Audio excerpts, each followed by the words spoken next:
Bienvenue dans ce webinaire qui est un peu spécial par rapport aux autres formules, puisque c'est un webinaire, on va dire, avec des collègues avec qui nous travaillons, donc BioAster, avec Vincent Thomas, qui se présentera dans quelques instants. Pour ceux qui ne me connaissent pas, je suis Alexandre Cavezza, je suis le directeur du démonstrateur préindustriel Metagenopolis, qui est né en 2012 et qui a fait et dont l'expertise, est vraiment l'analyse du microbiote par métagénomique, par analyse métagénomique. Et nous proposons de la métagénomique quantitative et de la métagénomique fonctionnelle. Et nous nous sommes rapprochés de BioAster pour justement faire un partenariat stratégique et faire des projets en commun dont Vincent vous parlera dans quelques instants. Donc Vincent, je te laisse te présenter et puis après cela, tu commenceras ta présentation et comme d'habitude, n'hésitez pas à poser vos questions dans le chat qui est donc sur la plateforme et moi je regarderai vos questions et je me permettrai d'interrompre Vincent pour lui poser vos questions. Vas-y Vincent, je te laisse la parole. Merci Alexandre. Bonjour à tous. Donc en quelques mots, oui, donc Vincent Thomas. Je suis responsable du programme microbiote chez BioAster, donc l'Institut de recherche technologique BioAster, qui a une grosse partie de ses équipes qui est à Lyon, mais une petite partie aussi qui est à Paris, dans les locaux de l'Institut Pasteur. Et donc c'est dans ces locaux qu'on a développé une bonne partie des technologies que je vais vous présenter aujourd'hui. Et qu'on a aussi une collaboration en cours donc avec l'INRA MGP que je vais vous présenter aussi. Donc voilà, en quelques mots, notre travail consiste beaucoup à essayer de travailler en partenariat avec les industriels pour comprendre leurs besoins dans le domaine de l'étude du microbiote. Et on a identifié vraiment le besoin de la culture, et notamment de la culture ciblée d'espèces d'intérêt, comme étant un besoin prioritaire. Et donc on a développé des outils pour essayer de répondre à ces besoins et que je vais vous présenter maintenant. Je commence par le contexte. Donc le contexte, je pense que la plupart d'entre vous le connaissez, l'intérêt vraiment prégnant de la thématique microbiote dans un grand nombre de problématiques de santé, alors que ce soit différents types de maladies, que ce soit en oncologie, syndrome métabolique, donc l'obésité, la stéatose hépatique, des IBD, j'en compte, évidemment, c'est pas exhaustif, et puis les applications sont nombreuses, elles aussi, que ce soit ça va de la stratification des patients au diagnostic, éventuellement au traitement, à la découverte de nouvelles molécules actives, donc la drug discovery. Et ce qui nous intéresse aussi beaucoup, et qui va nous intéresser beaucoup aujourd'hui dans cette présentation, la découverte de ce qu'on appelle des probiotiques de nouvelle génération, donc qui sont des bactéries commensales nouvellement décrites, dont on montre l'association avec des états de santé plutôt favorables. Voilà, ça c'est une slide pour illustrer un petit peu les développements industriels en cours. C'est pas exhaustif, là c'est juste un exemple, ce sont des exemples de compagnies, de sociétés, pour la plupart des startups ou des biotech, qui développent ce qu'on appelle justement des probiotiques de nouvelle génération, des next generation probiotics, pour différents types d'applications, que ce soit alors historiquement dans les colites avec Clostridium difficile, puisque c'est là vraiment que l'intérêt a été renouvelé pour la transplantation fécale et les cocktails de souche pour traiter les colites avec Clostridium difficile. Et puis depuis ces premiers résultats vraiment très spectaculaires, on explore ce type d'approche donc dans différents types de maladies, que ce soit les syndromes métaboliques, encore une fois, IBD, IBS, immuno-oncologie aussi de plus en plus, différents types de cancers sanguins, skin, donc la peau, système nerveux central et ce que j'ai regroupé dans la catégorie un petit peu générale autre, puisqu'il y a vraiment beaucoup d'autres indications qui sont en cours d'exploration. Donc là, ce sont pour la plupart des souches isolées ou des cocktails de souches définis. Alors ça c'est une slide que je mets pour illustrer un petit peu la façon classique finalement de découvrir un peu, de mettre en évidence ces candidats probiotiques. C'est une publication dans laquelle on n'a rien à voir, c'est vraiment juste illustratif, une publication par ailleurs très intéressante, qui est très récente aussi, c'est dans le domaine de la maladie d'Alzheimer.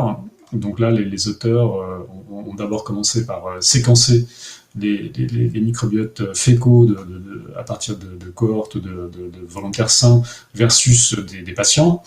Et sur la base de ce séquençage, ils ont pu mettre en évidence que certaines espèces bactériennes commensales étaient associées à un état de santé plutôt favorable par rapport aux patients atteints de la maladie. Et donc après, l'étape suivante, ça a été évidemment d'essayer d'isoler et de cultiver les espèces en question.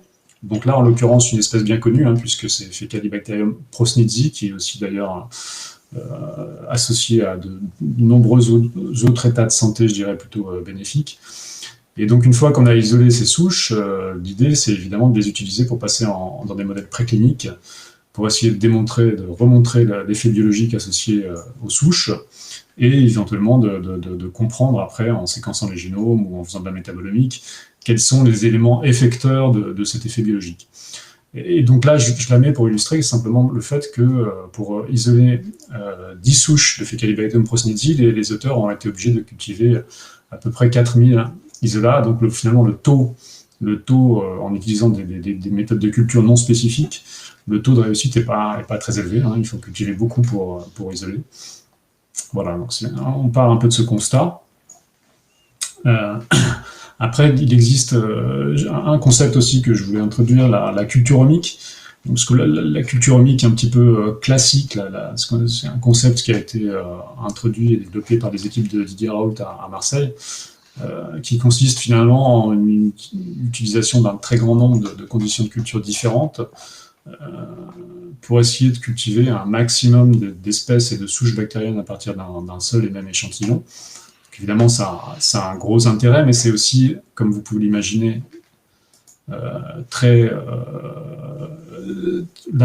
ça consomme énormément de temps et d'énergie, puisque cette petite slide que j'ai prise sur ce site internet là illustre bien. Enfin, on arrive évidemment très rapidement à des quantités de géloses et de boîtes de pétri, de colonies à traiter qui sont faramineuses.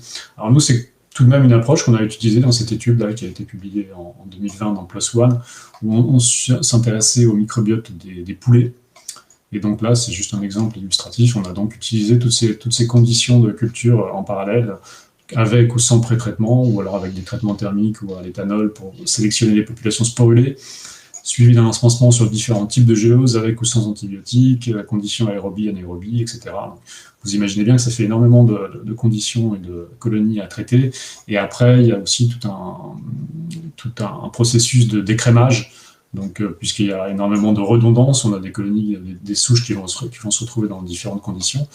Donc là, on utilise le MALDI-TOF et le séquençage pour, in fine, constituer des collections d'isolats uniques. Donc, une méthode intéressante, mais fastidieuse. Voilà, donc le contexte, il est celui-ci. Donc là, maintenant, nous, pour essayer de répondre un petit peu à ces problématiques, on a beaucoup misé sur la cytométrie. Donc la cytométrie, la plupart d'entre vous connaissent, donc l'échantillon et les cellules en suspension. Alors, c'est beaucoup utilisé pour de l'eucaryote, mais de plus en plus aussi pour de la bactériologie, voire même pour de la virologie. Donc les particules en suspension sont passées devant un laser qui va exciter les fluorochromes et permettre d'une part l'analyse de la lumière émise et éventuellement le tri des particules qui répondent à des critères de marquage précis, définis. Ce qui est très intéressant, c'est que c'est une technologie en constante évolution. Les cytomètres de dernière génération peuvent détecter des particules très petites, jusqu'à 100 nanomètres, avec des très bonnes résolutions, avec un grand nombre de détecteurs associés. Donc maintenant, on peut détecter quasiment 20 ou 25 spectres de fluorescence simultanément sur le même échantillon. Et donc, de plus en plus, on a aussi de nombreuses méthodes de marquage fonctionnelles ou de structurales qui sont développées pour la bactériologie. Et ça prend combien de temps pour trier combien de particules? Alors ça, c'est très dépendant de la concentration d'événements ciblés dans l'échantillon. C'est-à-dire que si typiquement on s'intéresse à essayer de trier Faecalibacterium prosnitzi, qui est présent à 10 ou 15% du microbiote, là ça va vite. Si en revanche on essaye de trier Christensenella minuta, qui est l'autre exemple que je vais vous présenter, qui est beaucoup moins abondante dans le microbiote, Là, ça prend beaucoup plus de temps. Donc finalement, c'est très très dépendant des événements qu'on cherche à concentrer à partir du microbiote. D'accord. Mais sinon, juste pour donner une idée, on passe les événements à une fréquence de 10 ou 15 000 événements par seconde. Donc les événements totaux, et parmi ceux-ci, on va trier ceux qui nous intéressent. Voilà, donc on a eu la chance de pouvoir travailler avec Geert Vanden Eng, qui est à Seattle, qui est retraité de l'Institute for Systems Biology à Seattle, qui est un pionnier de la cytométrie, qui a vraiment développé des cytomètres, les premiers cytomètres trieurs vraiment très, très innovants, qui utilisent de la bière pour calibrer ces cytomètres. Donc c'est ce qu'on voit. La bière est fluorescente, c'est une information que je vous livre aujourd'hui. La bière est autofluorescente. Et Geert est un bon ami de Jan Bayer, qui est au CEA de Fontenay-aux-Roses, et qui donc nous a permis d'entrer en contact avec Geert Vanden Eng. Et donc lui avait publié, Geert Vanden Eng, en 2015, cette adaptation d'un cytomètre BD Influx, sur lequel il vient brancher une boîte à gants sur la chambre de tri, là, ici. Et cette boîte à gants est ensuite alimentée en permanence avec de l'azote, ce qui va avoir pour effet de chasser complètement l'oxygène de la chambre de tri. Et donc on arrive finalement à faire une analyse et un tri en atmosphère complètement anaérobie, en l'absence quasi complète d'oxygène. Donc ça, c'est quelque chose qui avait déjà été publié et qu'on a refait avec Geert Vanden Eng.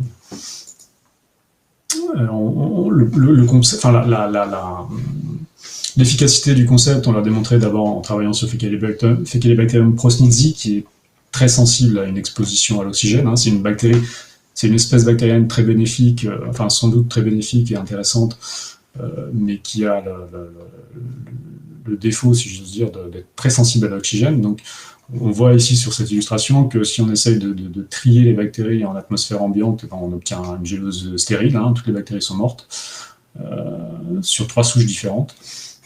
Tandis que si on fait la même chose en atmosphère anaérobie, donc avec notre dispositif, on arrive à obtenir une colonie, ne serait-ce que pour une bactérie ensemencée par spot. Donc c'est très, très efficace, il n'y a pas de perte de viabilité. Là, c'est sans marquage, les bactéries n'étaient pas marquées. Donc ça fonctionne bien. Après, on a aussi cherché un peu à explorer l'efficacité et la pertinence des marquages de viabilité sur ce type de bactéries commensales anaérobie stricte. Donc, ce sont des marquages de viabilité classiques qui ont beaucoup été utilisés, décrits, étudiés sur des bactéries aérobies. Donc, on voulait voir aussi si ça fonctionnait assez bien sur des bactéries anaérobies. Donc, on a choisi une dizaine d'espèces commensales différentes sur lesquelles on a fait des marquages de viabilité et on a trié à gauche sur la géleuse la fraction vivante versus à droite la fraction morte. Et on a pu constater qu'effectivement, pour la plupart de ces espèces, il y avait une différence de moins 1,5 à 2 log de cultivabilité entre la fraction marquée morte et la fraction marquée vivante. Donc c'est plutôt intéressant, ça veut dire qu'on peut utiliser ce marquage pour vraiment concentrer essayer de trier les bactéries plutôt vivantes. On a quand même, c'est loin d'être parfait, c'est vraiment un proxy un peu, mais bon, notamment sur les bactéries sporulées, donc là typiquement Clostridium salis, on peut imaginer que si les bactéries commencent à sporuler, le marquage ça va avoir un effet sur le marquage, et là on se rendait compte que la différence était moins importante entre les fractions vivantes et mortes.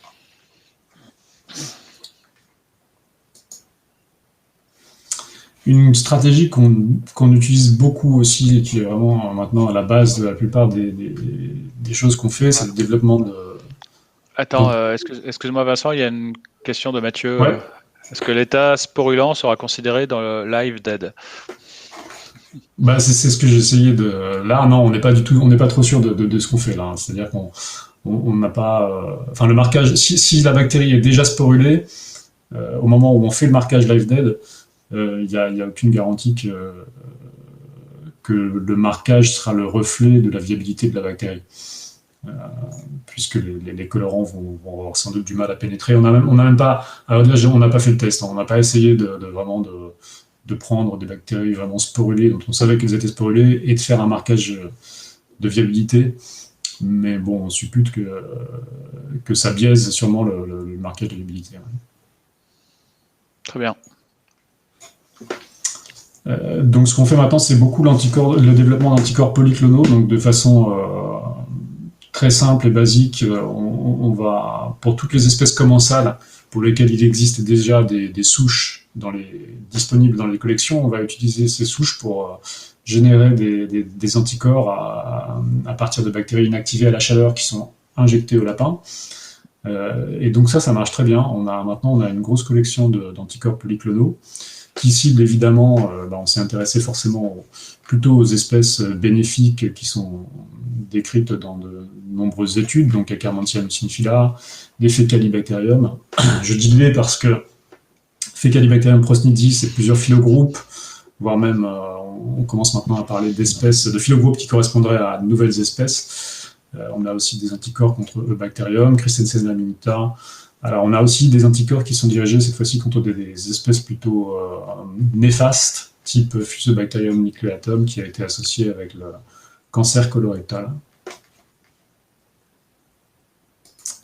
Alors évidemment, ça marche quand on a des isolats disponibles, mais pour un grand nombre d'isolats, je suis pas du tout sûr de mon nombre, là, 70%, mais ça varie un petit peu. Mais dans cette référence-là, en tout cas, j'avais 70% des espèces du microbiote intestinal qui n'avaient pas été, qui ne sont pas cultivées jusqu'à maintenant. Donc là, on ne dispose pas de souches et on ne peut pas utiliser les bactéries inactivées à la chaleur pour générer les anticorps. Donc on peut, en revanche, utiliser cette stratégie de reverse genomics, qui est vraiment très élégante et très intéressante, qui a été très détaillée dans ce très joli papier là, qui date, je crois, de 2019, si je ne me trompe pas. Où là, l'opération va consister à étudier les génomes des bactéries, donc qu'on a grâce au séquençage shotgun métagénomique, et à identifier dans ces génomes des séquences potentiellement qui codent pour des protéines potentiellement immunogènes, donc des protéines qui sont exprimées à la surface des bactéries, qui ont donc des motifs d'ancrage dans les parois. Donc on va cloner et exprimer ces protéines dans Escherichia coli et utiliser les protéines purifiées pour injecter les lapins et produire des anticorps. Il y a une raison, excuse-moi, il y a une raison que ce soit le lapin et pas d'autres modèles animaux comme souris, rats. Alors c'est le modèle classique qui est utilisé par la CRO avec laquelle on travaille. C'est un groupe, ça commence à être un gros animal par rapport à des souris ou des rats, donc on a des volumes de vaccination, des volumes d'anticorps qui sont assez importants. On obtient des gros batchs d'anticorps et ça marche bien. Les anticorps sont souvent assez spécifiques de l'espèce. C'est pas complètement spécifique, ça reste du polyclonal, mais on a des choses qui sont quand même assez propres. D'accord. On a même été plutôt surpris du peu de réactions croisées qu'on avait. Et est-ce que ces anticorps polyclonaux croisent donc avec d'autres espèces? Oui, tout à fait. Ouais. Je vais vous montrer ça dans les diapositives suivantes. Ok. Ça, c'est pour illustrer le fait qu'on n'a pas non plus d'impact de marquage simultané live-dead et anticorps sur la cultivabilité des bactéries. Donc, quand on fait un marquage live-dead plus le marquage anticorps en même temps, on ne perd pas non plus on ne perd pas de cultivabilité sur les Faecalibacterium et sur Christensen minita. Je passe assez rapidement. Donc ça, c'est le pipeline. Donc, comme vous l'aurez compris, on prépare l'échantillon dans la chambre anaérobie, on le filtre pour enlever les grosses particules, et après, on marque. Alors, c'est souvent anticorps, live dead, et un troisième, voire un quatrième marquage. Donc, on utilise notamment des lectines. Après, l'échantillon est recouvert d'huile de paraffine pour éviter l'exposition à l'oxygène quand on sort le tube de la chambre anaérobie pour pouvoir venir le brancher sur le cytomètre. Après, donc, on effectue l'analyse et le tri. Les géloses sont réintroduites dans des sachets en plastique hermétique pour être retournées dans la chambre anaérobie et incubées. Et après, évidemment, on se retrouve avec beaucoup de colonies, dont certaines vont correspondre à la cible qui nous intéresse, d'autres pas. Donc là, on fait des PCR, on screen les colonies. Alors, il y a déjà un aspect visuel des colonies, et puis la PCR spécifique. Et on fait aussi de la technique du typage moléculaire rapide en RAPD pour essayer de prendre en compte éventuellement différentes souches de la même espèce dans l'échantillon, ce qui arrive assez fréquemment. On retrouve souvent plusieurs souches de la même espèce à partir d'un même échantillon de sel. Et après, donc, ces colonies qui sont positives en PCR spécifique et qui présentent des profils de RAPD différents, tout ça part en séquençage pour confirmation. Ça, ce sont les preuves de concept qu'on a fait, les études qu'on a faites en preuve de concept. Donc, avec des anticorps qui étaient générés contre Faecalibacterium prosnitzi A2-165, donc qui appartient à un phylogroupe, et un deuxième anticorps qui a été généré à partir d'un mélange de ces deux souches de prosnitzi ATCC, là, qui appartiennent à un autre phylogroupe et qui sont très proches l'une de l'autre. Donc, ce qu'on voit, c'est que le premier anticorps, il réagit bien avec la souche A265, mais très peu avec les deux souches ATCC, tandis que l'anticorps ATCC réagit très bien avec les deux souches ATCC, mais très peu avec la souche A2-165. Donc ça, c'était un bon point. Après, pour évaluer justement cet enrichissement et cette spécificité, on a mélangé les selles de deux volontaires sains, et on a marqué avec les deux anticorps, et les deux fractions marquées ont été triées et séquencées. Donc, ce qu'on voit, c'est qu'à partir d'un mélange donc, de deux échantillons de sels dans lesquels on avait moins de 5% des séquences qui étaient taguées comme du Faecalibacterium prosnitzi, on trie avec un premier anticorps, on se retrouve avec plus de 90% des séquences qui sont du Faecalibacterium prosnitzi qui correspondent au phylogroupe contre lequel l'anticorps était dirigé. Et même chose avec le deuxième anticorps, là, avec une efficacité un petit peu moindre cette fois-ci. Donc là, on est passé à 75%. Et aussi, alors quand même, j'ai pas donné de détails, mais on a quelques. Non, c'est pour l'autre anticorps, Crescentia minuta. Ici, il y avait d'autres des choses qui ne correspondaient pas à du Faecalibacterium prosnitzi, mais qui n'étaient pas forcément enrichies par rapport à l'échantillon d'origine. Donc finalement, l'anticorps n'a pas réagi spécifiquement avec d'autres espèces, tandis que ça peut arriver avec d'autres anticorps. Donc voilà. Après, on a utilisé ces outils pour générer très rapidement une collection de souches de Faecalibacterium prosnitzi. Donc maintenant, on a une grosse collection de souches. Là, il n'y a pas tout, mais on a au moins 20 ou 30 souches de F-Pro qu'on a pu générer, qu'on a pu collecter grâce à ces outils à partir d'échantillons de selles de volontaires sains. Le deuxième exemple, c'est Crescentia minuta, puisque cette fois-ci, contrairement à Faecalibacterium prosnitzi, l'espèce en question est peu sensible à l'oxygène, c'est-à-dire qu'on peut l'exposer à l'oxygène pendant quelques minutes, quelques dizaines de minutes, sans impact très important sur la viabilité. En revanche, elle est présente en quantité très, très peu abondante dans le microbiote, généralement on considère moins de 0,5%, et elle a un intérêt puisqu'elle a été associée notamment à un phénotype plutôt mince dans des études sur l'obésité. Donc il y a des sociétés comme la société Isopia qui essayent de développer cette espèce comme probiotique de nouvelle génération pour aider à traiter ou à prévenir en tout cas l'obésité.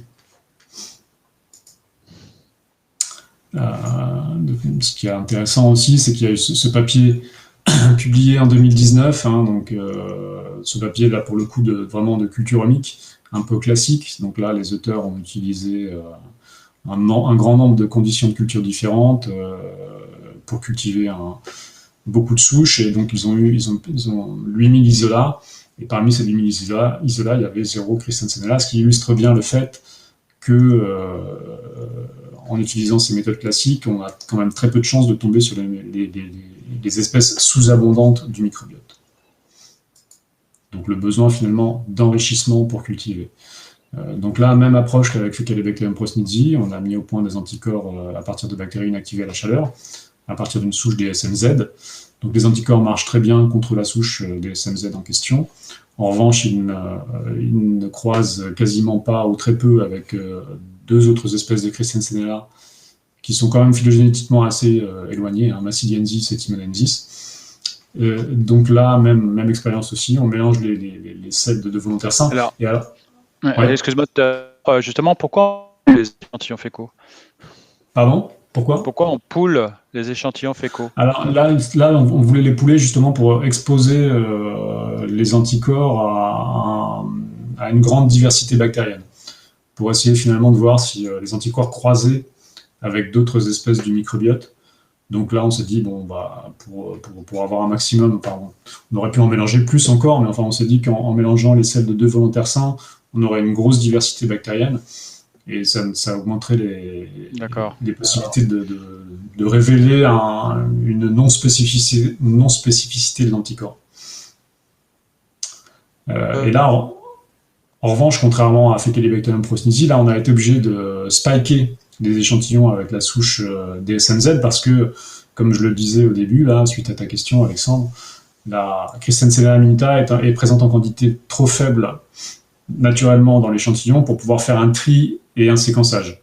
Donc, il faudrait trier pendant des heures et des heures pour obtenir 10 puissance 6 bactéries. Généralement, on essaie d'obtenir à peu près 10 puissance 6 bactéries pour faire un séquençage.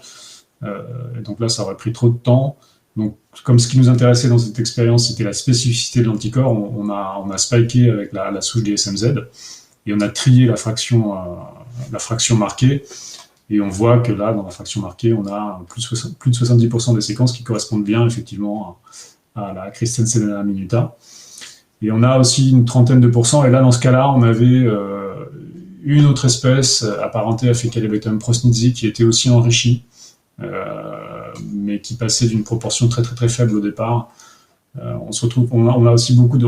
Par exemple, je crois que c'était à peu près, on devait avoir 15 000 reads, je crois, par échantillon, et on avait des espèces qui passaient à partir de l'échantillon qui étaient présentes à 4 ou 5 reads dans l'échantillon d'origine et qui passaient à 8 ou 10 reads ou 10, 15. Donc c'est pas très significatif. Il y a un enrichissement, mais c'est difficile de dire si c'est vraiment significatif, puisque on passe de très petite quantité à une petite quantité. Bon.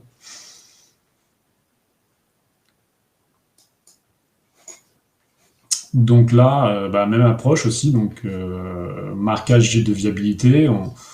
Parmi les bactéries vivantes, on va s'intéresser à celles qui sont marquées par l'anticorps anti-Christensenella.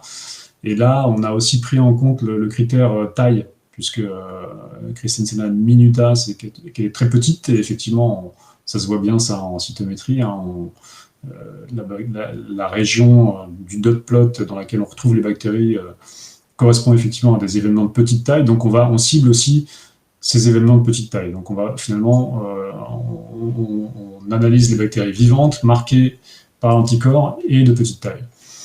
Et donc on trie et on cultive. Et donc là, typiquement, on avait un spike à 0,0, donc de toute petite quantité, hein, on avait spiké à 0,01% ou à 0,1%. Donc on voit même pas, on distingue même pas finalement les points sur le dot plot, enfin on les voit un tout petit peu dans le 0,1%. Et donc ces points ont été triés et cultivés, et vous voyez que tout ce qui est cerclé en vert, là, ça correspond effectivement à du Christensenella minuta.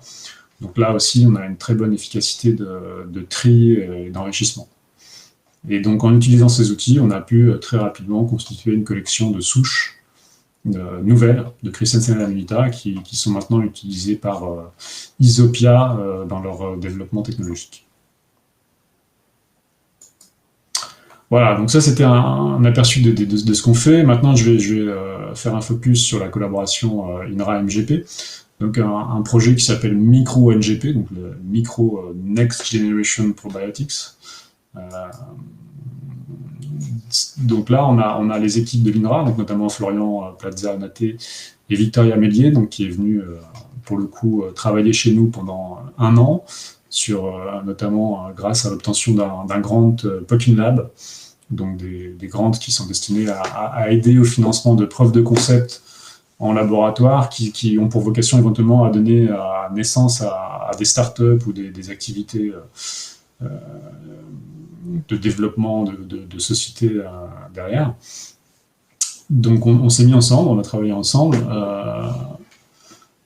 Le concept étant que, un peu ce que je viens de vous dire déjà, hein, que finalement les bactéries commensales du microbiote intestinal, on voit à peu près la composition, on connaît la composition grâce au séquençage shotgun, on sait ce qu'on a dedans, mais on a encore une grosse proportion de ces bactéries qu'on détecte qui n'ont jamais été cultivées jusqu'à maintenant, qui sont très peu cultivées, pour lesquelles il y a très peu de représentants dans les collections existantes.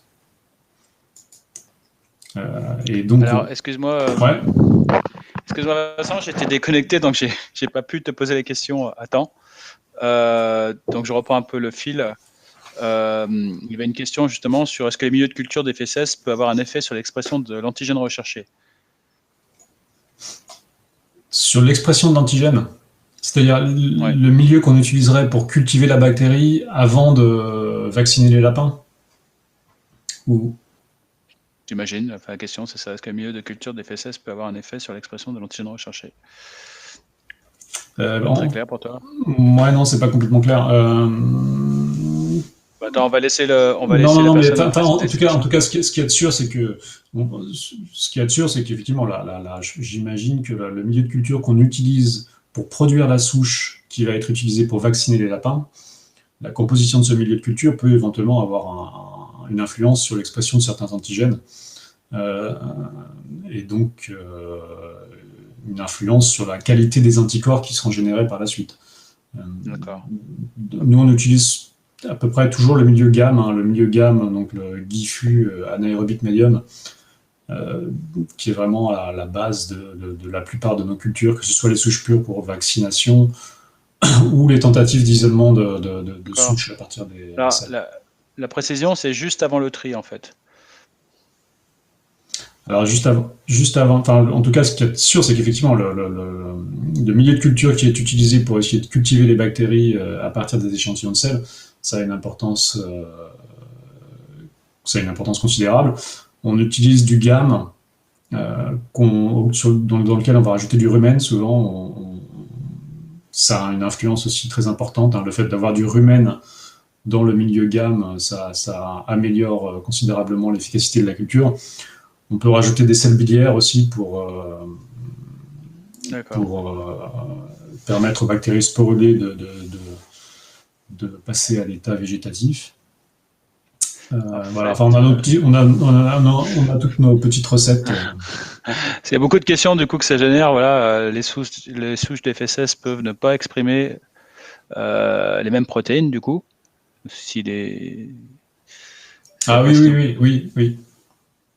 C'est une possibilité aussi, effectivement. Ouais. Alors, D'accord. mais ce qu'on a observé, en tout cas, avec le recul qu'on a maintenant, c'est que les anticorps, en tout cas pour F-Pro, Christensen, Akkermansia et d'autres, enfin, on détecte et on cultive avec les anticorps. Enfin, ça marche. Alors après, clairement, hein, il faut mettre un bémol, hein, clairement.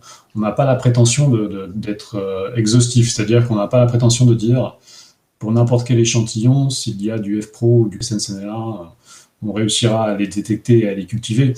C'est loin de là, hein. Clairement, on n'en est pas du tout là. En revanche, ce qu'on peut dire, ce qu'on peut certifier, c'est que à partir d'une collection d'échantillons de sel, donc on est en train de constituer une collection d'une cinquantaine d'échantillons collectés à partir de volontaires sains. En utilisant les anticorps qu'on a déjà, on sera capable d'isoler assez rapidement un nombre significatif de souches d'intérêt. Ça ne sera pas exhaustif, et il y en a sans doute certaines qu'on ne cultivera pas parce qu'elles ont des besoins nutritifs particuliers, ou alors nos anticorps ne pourront pas les détecter. Mais en tout cas, on en détectera et on en cultivera une quantité appréciable rapidement. Ouais. Alors d'autres questions là, quand rafale, si on n'a pas de cytomètre, avec un système anaérobie, est-ce que tu as l'expérience de tri par bille magnétique pour isoler une bactérie à partir de FSS? On a essayé de faire ça donc, pour concentrer les échantillons, et effectivement, ça peut être une stratégie. Ouais. C'est-à-dire que pour des bactéries qui seraient présentes en quantité très, très, très, très faible, on avait essayé justement de coupler des anticorps à des billes magnétiques pour faire un pré-enrichissement, et ça marchait effectivement. Okay. Et ça rajoute après sur des bactéries. Le problème, c'est que sur des bactéries qui sont très fragiles, type Faecalibacterium prausnitzii ou d'autres, plus on rajoute des étapes de préparation des échantillons, plus on perd aussi en viabilité et en cultivabilité. Même si c'est fait en anaérobie stricte, ce sont des bactéries qui sont vraiment fastidieuses. Donc on essaie de limiter aussi les étapes de pré-traitement. Est-ce que la méthode AB est plus puissante qu'une PCR ciblée? C'est pas le même objectif. La PCR, c'est pour détecter, hein, alors que nous, on veut détecter de façon exhaustive, en plus, la PCR plutôt. Alors que nous, on cherche à détecter de façon pas forcément exhaustive et surtout à cultiver derrière. Donc, nous, ce qui nous intéresse, là, vraiment, c'est la culture. Okay. Et pour l'instant, en l'état actuel, ça reste effectivement compliqué d'utiliser les anticorps pour essayer de calculer, de mesurer et de calculer une proportion relative des bactéries dans l'échantillon, puisqu'on n'a quand même pas non plus une garantie de la couverture des anticorps. Est-ce que la méthodologie que tu as présentée tout à l'heure peut distinguer les cellules des biofilms? Les cellules des biofilms, je suis pas sûr de comprendre la question, mais c'est-à-dire que si les bactéries des biofilms sont sans doute dans les biofilms, il y a beaucoup d'exopolymères, il y a beaucoup d'ADN extracellulaire aussi. Faut voir un petit peu, je pense, l'interférence que tous ces éléments extracellulaires pourraient avoir avec les anticorps. Est-ce que ça risque de gêner l'accès des anticorps aux bactéries ou pas? Ça, j'en sais rien. Il faudra le tester. Après, nous, on n'est pas vraiment sur une thématique biofilm. Hein, on est sur des bactéries. Bon, après, certains considèrent que le microbiote intestinal est présent en grande partie, en tout cas, sous forme de biofilm. Nous, on travaille sur les selles, donc bon. Ok. Alors après, attends, je reprends le fil parce qu'il y a eu plein de questions. Combien de souches C-Minuta as-tu obtenu dans ce que tu as présenté? Là, dans cet exemple, on en a 6, je crois 5 ou 6, qui ont été. C'est un travail collaboratif avec Isopia, donc les souches sont propriétaires de Isopia. Hein, donc, d'accord. Ouais. Est-ce que la technique a été testée sur des levures? Non, pas chez nous, mais ça pourrait avoir. C'est quelque chose qu'on souhaiterait, qu'on aimerait faire. Enfin, s'il y a des gens effectivement dans l'audience qui sont intéressés, ce sont des sujets qui nous intéressent, notamment sur les levures, mais aussi sur Candida ou sur d'autres blastocystis, enfin des eucaryotes de l'écosystème intestinal et qui sont très peu abondants. On pense que ces techniques pourraient sans doute avoir un intérêt aussi. Ok. Est-ce que tu as effectué des remises en culture des fesses avant de les passer au fax? C'est une très bonne question. Ça peut nous arriver aussi effectivement de faire un pré-enrichissement. Donc on peut essayer d'incuber finalement ensemencer un milieu de culture avec le fesses et puis avec certains antibiotiques en fonction des bactéries qu'on recherche pour essayer de pré-enrichir l'échantillon avant de faire l'hybridation et le tri avec le cytomètre. Ok, bah c'est bon pour la salle de questions, je te laisse continuer. Merci. De rien.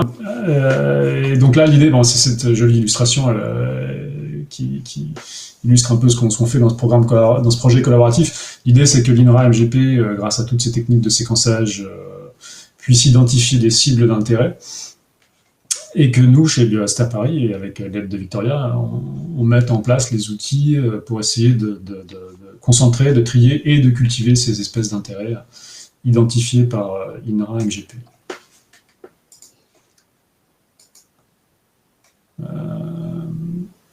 Voilà, donc j'en dirai pas beaucoup plus sur ce projet collaboratif parce qu'il est encore en cours de réalisation. On commence à avoir des résultats, des jolis résultats qui sont pas encore valorisés, donc on a des choses en cours. On peut pas trop communiquer pour le moment là-dessus, mais j'espère pouvoir en tout cas communiquer rapidement à l'avenir. Et après, je vais terminer avec ces quelques slides sur les complémentarités finalement qu'on essaye de faire jouer, de mettre en avant entre BioAster et l'INRA MGP. Hein, comme l'a dit Alexandre, on se connaît bien, on a déjà beaucoup travaillé ensemble, on continue à travailler ensemble, et on s'est mis d'accord pour essayer de faire jouer nos complémentarités. Alors on a aussi des choses qui sont des technologies ou des savoir-faire qui sont communs, qui peuvent être réalisés chez un partenaire ou chez l'autre. Mais l'idée, c'est d'essayer de voir un peu quelles sont les offres complémentaires. Alors ça, ce sont des petites listes qui ne sont pas forcément exhaustives, mais qu'on avait mis en place à l'époque de notre discussion. Donc, comme vous le voyez, effectivement, il y a des choses qui peuvent être faites par les deux instituts, comme notamment la collecte d'échantillons de volontaires sains. L'INRA MGP, évidemment, est vraiment spécialisé dans tout ce qui est autour de l'extraction de l'ADN, biobanking des échantillons de sels, avec maintenant, je crois, une grosse biobanque de sels, le séquençage métagénomique avec différentes technologies de séquençage, et évidemment, et ça c'est vraiment essentiel, toutes les analyses bioinformatiques et les bases de données associées à toutes ces analyses.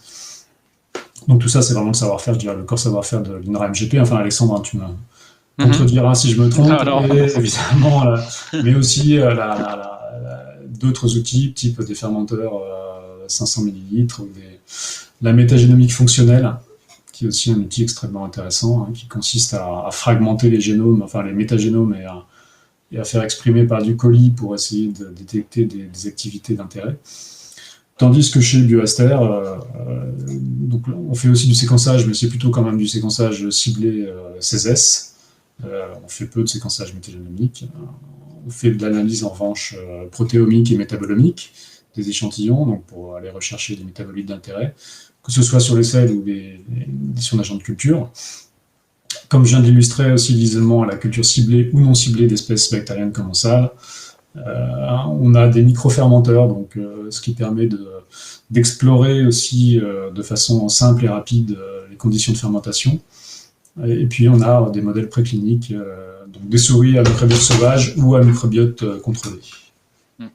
J'ai encore une question qui est parvenue par rapport à ce que tu présentais tout à l'heure. Chez certains pathogènes, l'expression de protéases limite le binding des anticorps. Est-ce que cela pourrait être un biais de ton approche? Sûrement. Oui, sûrement. J'imagine. Alors, je suis pas un spécialiste des anticorps, moi, donc, et je découvre effectivement qu'au fur et à mesure qu'il peut y avoir pas mal de biais, qu'il peut y avoir pas mal de problèmes qui peuvent se présenter, mais n'empêche, on constate aussi, c'est que ça fonctionne bien en utilisant cette approche un peu quick and dirty, donc rapide et peu coûteuse, mais sans doute un peu biaisée. On obtient quand même des outils, des anticorps qui permettent d'enrichir de façon très très significative les échantillons avec les espèces qui nous intéressent. Mais je ne garantis pas qu'effectivement, peut-être qu'un jour on va s'intéresser à une espèce XY, on va mettre au point des anticorps et ça ne fonctionnera pas, pour des raisons qu'on ne comprendra pas ou qu'on mettra un peu de temps à comprendre. Très bien. Dernière diapositive, alors celle-ci est vraiment très complexe, je m'en excuse, mais on a essayé de voir un petit peu quels sont les chemins finalement les pipelines de discovery ou les pipelines d'études qui pourraient être abordés au travers de collaborations dans lesquelles Bioaster et MGP travaillent ensemble. Donc généralement, on part de cohortes, de cohortes d'échantillons, de selles ou de fesses, de fesses ou d'échantillons intestinaux, que ce soit chez l'homme ou chez l'animal. Et après, évidemment, il y a tout ce qui est sample prep enfin, préparation des échantillons pour le séquençage, qui peut être réalisé encore une fois par MGP pour tout ce qui est séquençage shotgun. Nous, on peut, chez Bioaster, faire du séquençage 16S, et puis toutes les analyses métabolomiques, protéomiques. On peut, après, sur la base de ces signatures, de ces analyses, essayer d'amplifier, de cultiver des espèces d'intérêt. Alors, ça peut passer par des étapes de pré-enrichissement, par exemple, comme on le disait, en microfermenteur, essayer d'avoir des étapes de culture qui pré-enrichissent un peu les microbiotes avec les bactéries qui nous intéressent, et puis mettre au point des stratégies de ciblage qui peuvent être basées à la fois sur des critères de morphologie, enfin de taille, mais aussi de grammes. On a des marquages qui permettent de distinguer les bactéries gram positifs des bactéries gram négatifs, des anticorps polyclonaux. Ça peut aussi être l'activité métabolique. Maintenant, il y a beaucoup de marqueurs qui permettent de détecter les bactéries actives métaboliquement, des cotines IgA. Enfin, il y a énormément de types de marquages qui peuvent être utilisés pour essayer de trier et d'enrichir les bactéries d'intérêt en conditions aérobie ou anaérobie. L'idée étant évidemment de les cultiver derrière, de faire des caractérisations phénotypiques sur différents critères, que ce soit la production de bactériocines, la production de biofilms, etc., etc. Évidemment, il y a beaucoup de choses qui peuvent être faites. Et après, utiliser, donc ça c'est la métagénomique fonctionnelle, différents types de modèles cellulaires pour explorer des activités d'intérêt. Utiliser des modèles précliniques aussi, et puis alors nous on commence à faire beaucoup de la microfluidique y compris en atmosphère anaérobie, pour distribuer les bactéries dans les microgouttes et essayer de mettre en évidence des activités enzymatiques d'intérêt dans les microgouttes. Donc découvrir finalement de nouvelles espèces bactériennes qui produiraient des activités enzymatiques d'intérêt. voilà, c'est un peu une espèce de pipeline global qu'on pourrait imaginer de mettre en place au travers de collaborations INRA-MGP. Je ne sais pas, Alexandre, n'hésite Non, pas à compléter. c'est un bon panorama, ouais. Mm. Il y avait encore une question, toujours sur ce que tu as présenté, sur est-ce que tu as une expérience avec des anticorps dirigés contre des polysaccharides? Pas directement. Alors, simplement, ce qu'on commence à supputer un peu, à supposer, c'est que typiquement, si je reviens un petit peu en arrière, les différences qu'on a constatées là entre Faecalibacterium prosnitzi à 265 et les deux souches TCC, on pense que pour la souche à 265, il pourrait y avoir des polysaccharides qui seraient à la surface des bactéries et qui seraient en grande partie responsables de cette spécificité de l'anticorps versus les deux souches TCC.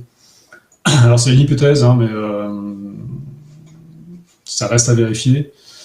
Mais effectivement, je pense que les sucres, les polysaccharides ont sans doute un rôle important dans toutes ces expériences de production d'anticorps polyclonaux. D'accord. Dernière question, là, quel système de microfluidique vous utilisez à Bioster? Je peux pas vous dire, c'est pas mon labo. Je connais pas le nom du modèle qui est utilisé. En revanche, je peux vous le communiquer. Je peux le communiquer. Je crois que tu as. N'hésitez pas. Ouais. La dernière slide, il y a les contacts, les informations de contact. Donc là, vous avez donc le contact de Nadège Adouar, qui est responsable des partenariats pour le programme microbiote chez Bioaster. Et puis mes contacts à moi, donc n'hésitez pas à nous contacter si vous avez besoin d'informations supplémentaires. Bah, merci Vincent. Est-ce que tu as des choses à nous dire sur comment tu vois l'avenir ou les grands projets dans lesquels Bioaster va s'investir dans les prochaines années? Il reste un quart d'heure. Hein, Non, mais c'est juste pour faire un teasing. Faire un teasing, c'est tout. Parce que l'idée, c'est qu'effectivement, si les gens veulent en savoir plus, ils reviendront vers toi via les adresses. Non, mais c'est une bonne question. Alors, ce dont moi je suis convaincu, hein, c'est que la ressource microbienne va de plus en plus être utilisée pour finalement faire de la discovery, de la découverte d'activités d'intérêt, alors que ce soit dans le domaine des probiotiques de nouvelle génération, mais éventuellement aussi dans le domaine des biotechnologies, de l'environnement. On voit de plus en plus que les bactéries ou le monde microbien peut être utilisé comme une source de nouvelles activités, de nouvelles molécules. Et donc c'est vers ça qu'on essaye de se diriger aussi. On diversifie un peu nos activités, on commence à avoir des projets un petit peu plus dirigés vers la microbiologie environnementale. Donc essayer par exemple de détecter et de cultiver des bactéries qui dégradent certaines toxines ou certains produits chimiques polluants. Ça, ce sont, je pense, des choses très intéressantes. Et finalement, tout ce socle d'outils-là, il peut être utilisé et adapté à toutes ces problématiques finalement de ciblage et de recherche de bactéries d'intérêt pour des problématiques diverses et variées. Le fait de pouvoir faire du screening un peu rapide d'activité, de pouvoir travailler en aérobie ou en anaérobie, et la cytométrie, moi je suis convaincu que la cytométrie a vraiment un rôle très important à jouer dans la sélection et l'enrichissement de populations bactériennes d'intérêt à partir des microbiotes complexes, qu'ils soient associés à l'hôte ou environnementaux divers et variés. D'accord. Et c'est vers ça qu'on pousse et qu'on se dirige vers. Effectivement, pour compléter avec l'actualité aussi de Mutagénopolis, c'est que voilà, l'État français met pas mal d'argent, notamment pour tout ce qui est alimentation plus saine et durable. Et il y a des grands projets dans lesquels l'État met de l'argent, donc dans des stratégies d'accélération et en particulier dans des grands défis, comme le défi alimentation durable pour la santé, dans lequel il y a un projet ferment. Où l'idée va être de voir l'impact de nouveaux ferments ou de produits fermentés avec notre microbiote et donc notre santé. Il y a aussi des infrastructures au niveau national qui regroupent plusieurs établissements pour un petit peu faire le lien entre les consommateurs, l'alimentation et la santé. voilà, toujours pour répondre à des problématiques de comment améliorer notre alimentation de demain, comment effectivement changer des habitudes alimentaires, augmenter la part de fibres par exemple ou de végétaux dans nos assiettes. Donc j'espère que l'avenir avec BioAster va être de plus en plus, on va être de plus en plus partenaires sur tous ces sujets-là qui sont d'importance. Et on voit bien qu'on a un panel de compétences et de technologies qui vont nous permettre d'adresser ces grands défis. Et bien sûr, je n'ai pas parlé du French Gut, qui est notre Graal au niveau métagénopolis. Mais je pense que BioAster va aussi nous aider à avancer dans ce projet-là. Voilà, donc encore une fois, si vous avez des questions plus précises, n'hésitez pas à contacter Vincent ou moi-même, alexandre.cavezza@inrae.fr, et puis on sera ravis de répondre à vos questions. Je ne sais pas si tu as quelque chose à rajouter, Vincent, avant de clore Non, session. C'est en tout cas un grand plaisir de pouvoir partager tout ça avec vous. N'hésitez pas, il y a des informations supplémentaires sur le site de BioAster éventuellement. Et puis là, il y a des liens vers des petites vidéos aussi un peu explicatives de tous ces concepts. N'hésitez pas à nous contacter, vraiment, encore une fois. On a aussi quelques publications qui ont été faites avec Matt Pharma notamment, et Boehringer Ingelheim sur tous ces aspects de culture omique et de collection de souches. Vous pouvez y avoir accès, et je peux vous envoyer les références si ça vous intéresse, n'hésitez pas, encore une fois. Très bien, merci beaucoup. Merci. Et très bon après-midi à vous tous. Au revoir. Merci à tous. Au revoir.